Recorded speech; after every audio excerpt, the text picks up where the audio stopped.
안녕하세요. 머니머니 시즌2 진행을 맡은 유소연 기자입니다.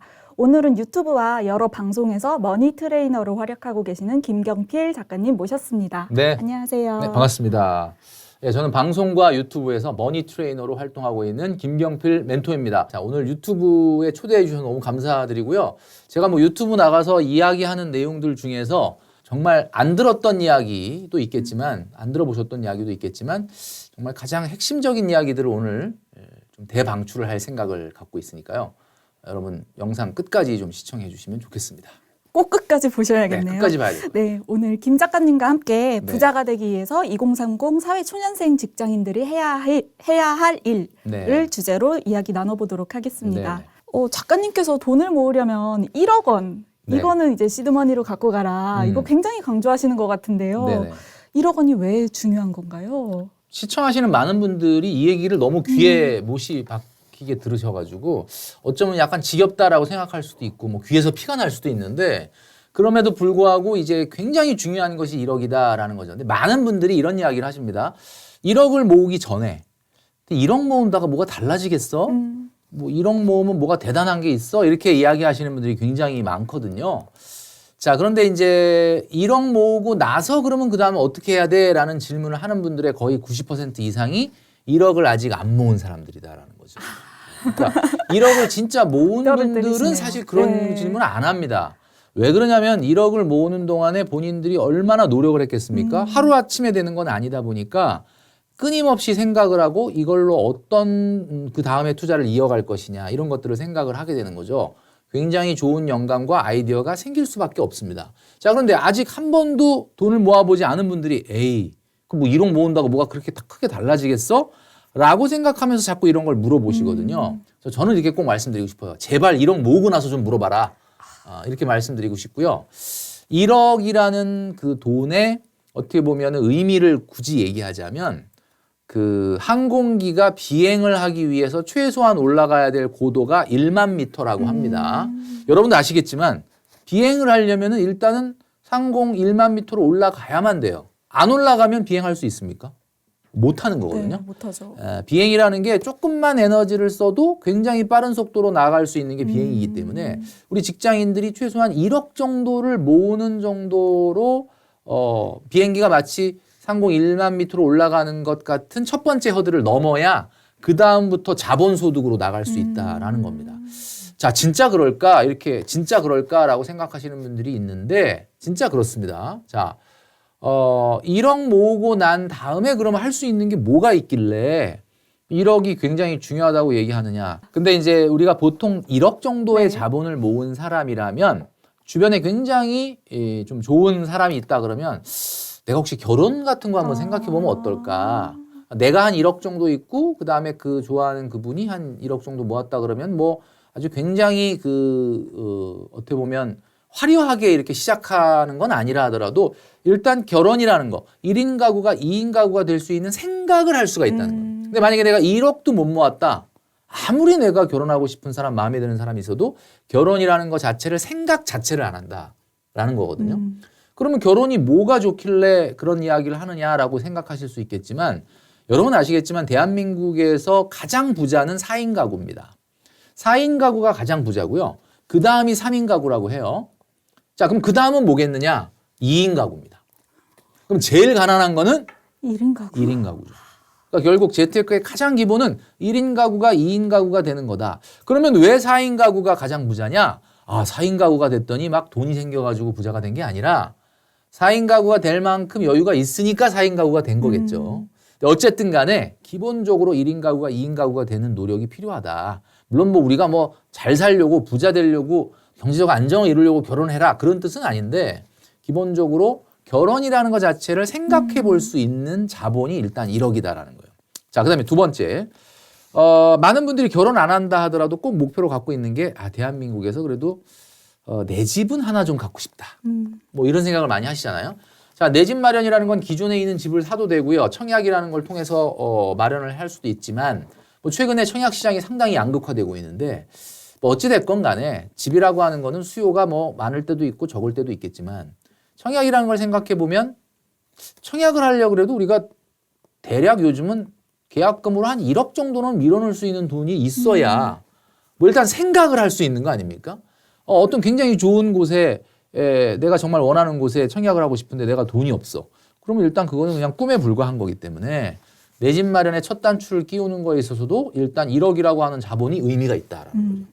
그다음에 이제 세 번째는 제가 늘 강조하는 겁니다. 여러분, 재테크가 성공해서 부자가 되는 게 아니에요.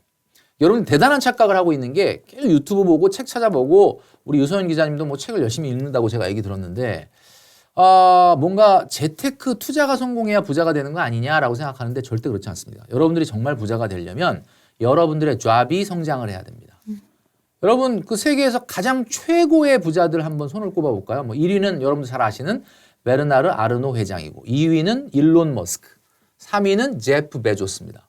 4위는 레리 앨리슨이고요. 뭐 우리 그다음에 5위가 여러분 잘 아시는 워렌 버핏인데 이 5명 중에 주식 투자해 갖고 부자 된 분이 있습니까?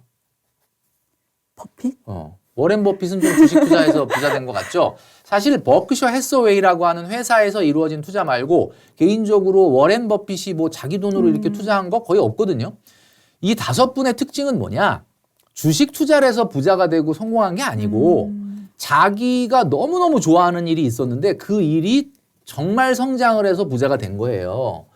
자, 그 얘기는 무슨 얘기냐면 여러분들의 일이 성장을 해야 된다. 자, 그런데 우리가 경제적인 능력으로 세 개의 계층을 나눌 때 우리가 흔히 하는 얘기가 부유층, 중산층, 서민층 얘기하잖아요. 요거 구분하는 기준이 어떤지 혹시 기자님 아세요?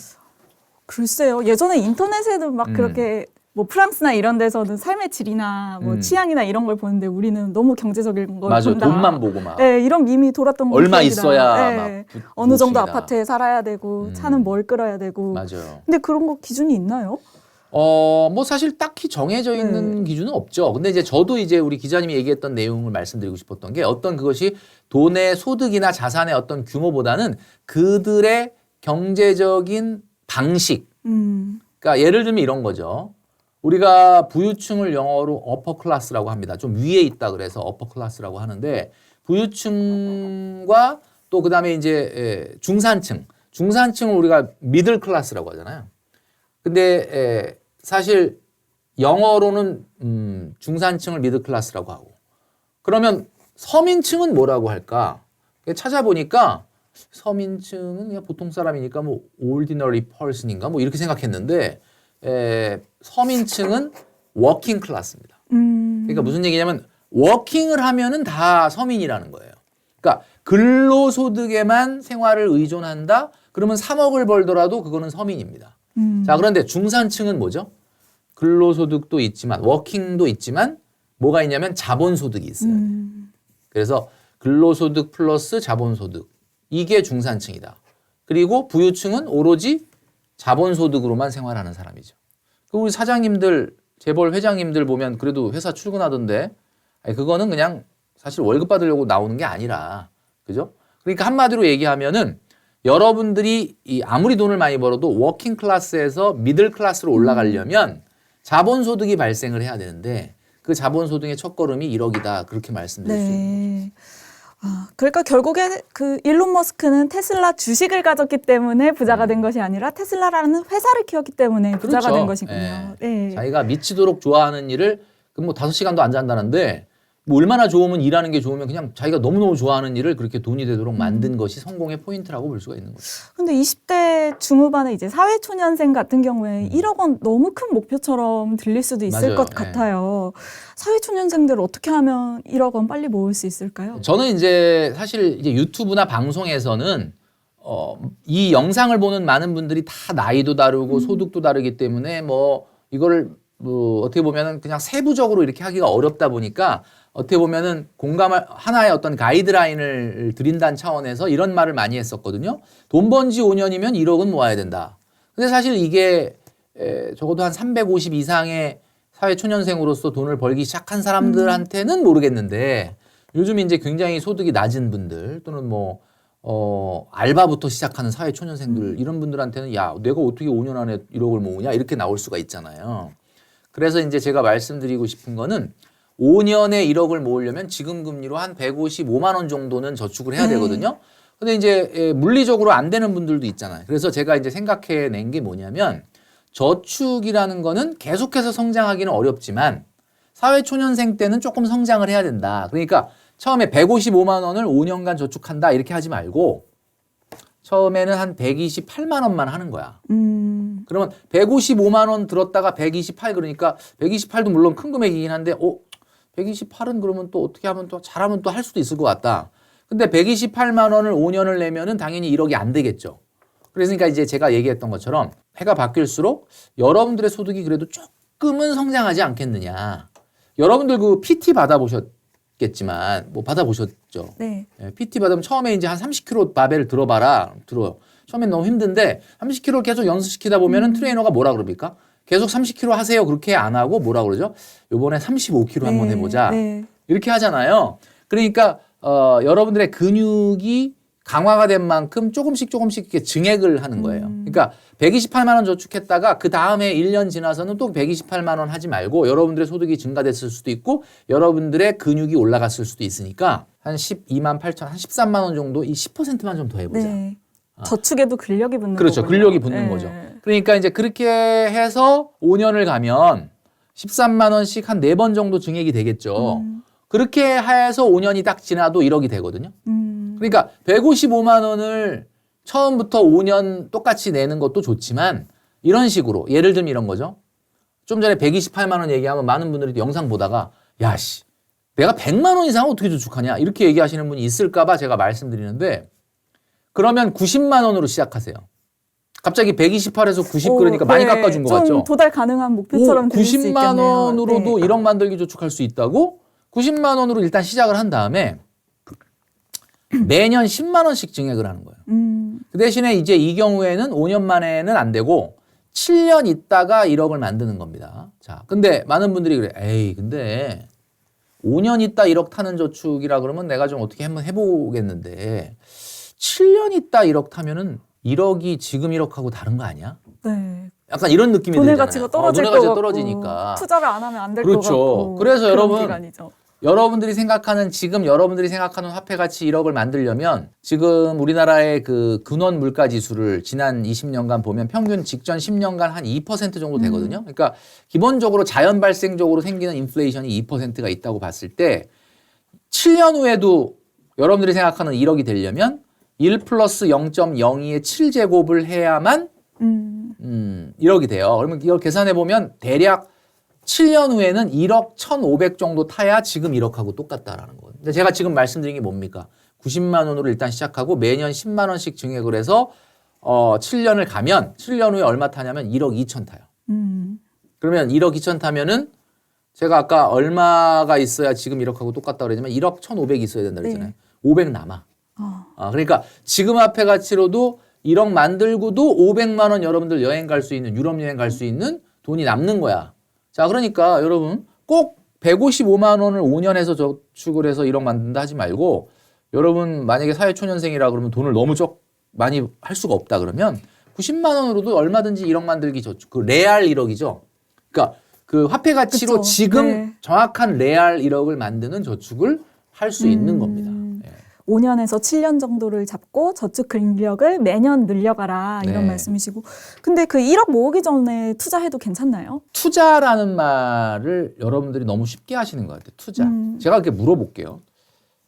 근데 저축도 중요한데 투자를 안 해가지고 어떻게 돈 부자가 되겠느냐 이렇게 생각하고 많은 분들이 투자를 한다고 생각을 해요. 그리고 하는 행동을 잘 보면 그분이 진짜 투자를 하느냐 투자를 하질 않아요. 여러분 한 10년 전에 앞으로 가연 그 기관 그 가솔린 엔진이 없어지고 미래에는 전기 자동차라는 게 나올 수도 있을 것 같고 수소 자동차가 나올 수도 있을 것 같기 때문에 뭐 배터리라든지 이런 것들 관련된 전기차 관련된 그런 주식들이 굉장히 뜰 수도 있다. 10년 전에는 그랬잖아요. 그러니까 그때는 아무도 그런 거를 관심을 안 갖고 주가도 엄청 관련 산업이 낮았잖아요. 그때 진짜 사과나무를 심는 마음으로 여러분들이 그런 것들 확률은 굉장히 그때 핫한 거는 아니었지만 꾸준히 작은 돈이지만 사서 모았다. 그랬다면 여러분들이 그건 투자 맞아요. 그리고 지금도 만약에 여러분들이 지금 4차 산업 중에서 뭐 우리가 뭐 전기차뿐만 아니라 AI, 로봇, 또 뭐 사물 인터넷 뭐 여러분들 많이 들어보셨죠. 근데 그런 것들 중에 가장 그래도 우리 눈앞에 와 있는 건 전기차고 나머지 아직까지 로봇이나 AI는 그다지 그렇게까지는 우리 눈앞에 와 있지 않잖아요. 그러니까 주가도 관련 산업이 생각보다는 전기차나 이런 바이오에 비해서 낮잖아요. 이런 것들을 사과나무를 심는 마음으로 5년, 10년 후를 보고 사겠다라고 하는 투자를 하고 있습니까? 그러면은 여러분 투자하는 거 맞아요. 근데 대부분 어떤 데다 투자하고 있어 그러면 아우 작년에 그렇게 2차 전지가 핫했는데 내가 못 사가지고 작년에 그렇게 미국 주식이 뜨거웠는데 내가 못 사가지고 그러면서 또 지금 그 주식 비싼데 그냥 쫓아가겠다고 사고 있지 않습니까? 그건 투자가 아니죠. 왜? 그거는 욕심이죠. 그거는 여러분들이 이미 여러분들 귀에 막 정말 요즘 미국 주식이 핫하대. S&P 500이 연일 사상 최고치를 기록하고 있대. 이거 나만 정말 소외되고 있는 거 아니야? 라는 불안감에 그걸 산다는 얘기는 그거는 여러분들이 투자를 하는 게 아니라 여러분 마음속에서 일어나는 욕심인 거고요. 그게 바로 투기인 거고요.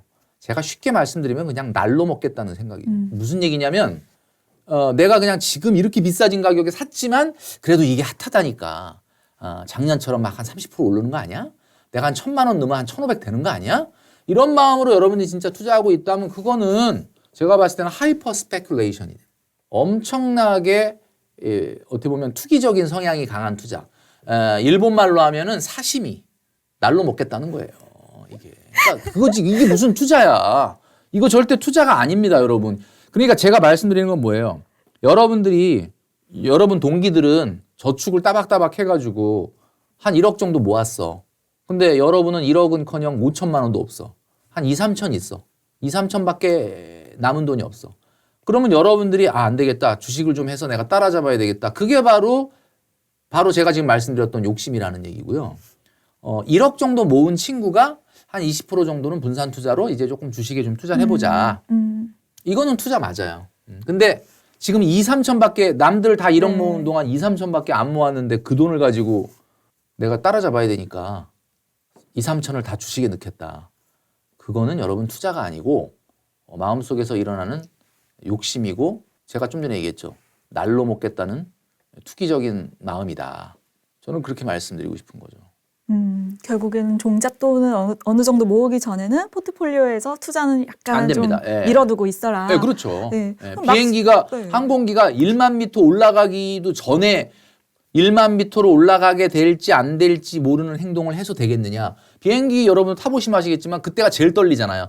착륙할 때하고 이륙할 때가 제일 떨리는데 그때는 다른 거 다 필요 없어. 안전벨트 매고 다 모두가 그 신경 제대로 그 궤도 위에 상공 위에 올라가느냐가 중요해. 그 중요한 상황에서 다른 짓을 하면 안 되지 그거는. 꼭 그렇게 말씀드리고 싶어요. 그럼 막상 1억 딱 모으면 어떻게 해야 돼요? 1억 모으고 난 네. 다음에 자 1억을 모으게 되면 좋은 점이 몇 개가 있어요. 1억을 모으게 되면 여러분 월급이 올라가요. 왜 올라가냐면 여러분들 1억 모으면 왜 월급이 올라가느냐. 내가 정말 어렵게 한 28만 원 그다음에 140만 원, 150만 원, 160만 원 막 이렇게 해가지고 1억을 도달을 했는데 1억을 딱 모으게 되면 그 1억이라는 돈이 예적금에 만약에 들어있다면은 지금 4%로 이자가 나오니까 1년에 한 400만 원 정도 이자 나오죠. 한 달에 33만 원이 그냥 이제는 내가 예전보다 월급이 33만 원 더 나오는 셈이 되는 거예요. 그러니까 어떠냐면 일단 소득이 증가되는 효과가 있고요. 그다음에 두 번째는 그동안에 4년, 5년, 6년 이렇게 저축을 해서 1억까지 만들었으니까 얼마나 대단한 자존감이 올라가 있고 자신감이 올라가 있겠냐. 그러면 내가 돈 관리와 저축에 대한 근력이 붙어 있는 거죠. 이제는 옛날에 내가 140, 150, 160 저축하라고 할 때 막 비명을 지르고 내가 그거 어떻게 하냐 그랬는데 지금은 이제 200도 맘먹으면 할 수 있을 것 같은데 이게 벌써 이게 돈 관리의 근육이 증가한 거죠. 그러니까 우리 그 PT 받으러 가서 트레이너 선생님들이 막 30kg, 40kg, 50kg짜리 바벨을 들어라 할 때 옛날에 힘들었는데 이제 50kg 또 가볍게 내가 든다. 이게 되는 거예요. 다음 1억은 조금 더 가뿐하게 모을 수 있죠. 그리고 네. 제가 좀 전에 말씀드렸던 것처럼 1억이라고 하는 자본소득의 첫 번째 허들을 넘게 되면 여러 가지 여러분들이 눈에 보이지 않던 기회가 보이기 시작을 한다. 여러분들 지금 안 보이죠? 왜 안 보이는 줄 아세요? 1억 있다고 뭐가 될까? 왜 안 보이느냐? 여러분들이 1억이 없어서 그래요.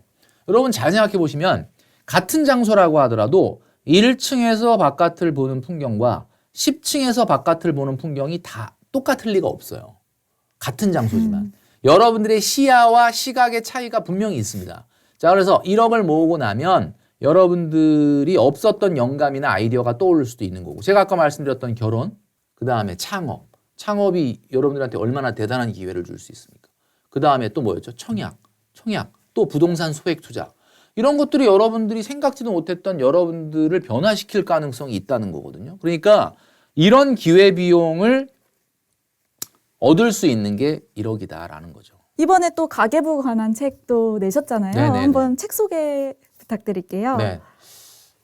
김경필의 짠테크 가계부라고 했는데, 여러분이 다 가계부 그러면 아우 뭐 답답하다, 뭐 너무 옥죄다 이런 생각을 하실 수 있는데, 가계부라는 말보다는 저는 경제 다이어리라고 말하고 싶어요.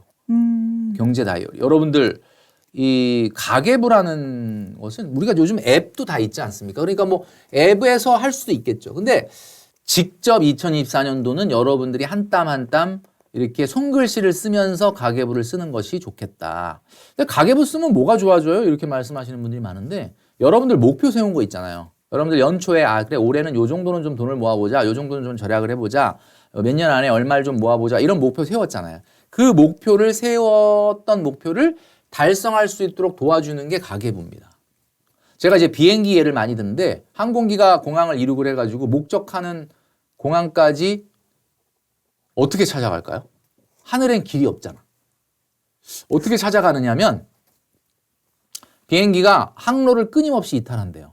근데 끊임없이 이탈하는데, 이탈할 때마다 이제 뭔가 우리가 관제라고 하죠. 텔레커뮤니케이션을 통해서 살짝 좀 이렇게 교정을 해주고, 또 약간 왼쪽으로 좀 항로를 벗어나면 또 살짝 또 교정을 해주고, 이런 식으로 교정을 하면서 수없이 많은 교정을 통해서 결국 목적지로 간다. 그러니까 가계부를 쓴다는 것은 내가 오늘의 지출 기록을 그냥 적는다라는 단순한 그런 게 아니라, 내가 정말 목표에서 멀어지지 않도록 매일매일 조금씩 나를 교정해주는 그런 역할을 하는 게 가계부다라고 말씀드리고 있습니다. 일종의 소비 PT 같은 거네요. 그렇죠. 네. 자가 PT라고 할 수가 있겠죠. 네. 네, 그러면 오늘도 카드값에 또 고민을 많이 안고 있는 우리 2030한테 따끔한 조언 한마디 부탁드리겠습니다. 제가 지금까지 쭉 얘기했던 게 다 따끔한 건데 또 더 따끔한 거를 얘기하자니 지금 죄송한데, 사실 여러분들이 신용카드로 기쁨의 순간을 계속 만드면 만들수록, 그죠? 신용카드로 기쁨의 순간 만들잖아요. 뭐 외식하고, 뭐 좋은 데 가고, 뭐 사고. 그런 기쁨을 계속해서 신용카드로 만드는 순간을 만들고 계시는데, 그걸 만들수록 여러분들이 원하는 행복에서는 계속 멀어진다는 것을 기억하시기 바랍니다. 좋은 말씀 감사합니다. 네. 지금까지 부자가 되기 위해 2030이 해야 할 일에 대해서 김경필 작가님이 많은 조언 주셨습니다. 다음 시간에 또 뵙겠습니다. 네. 감사합니다. 감사합니다.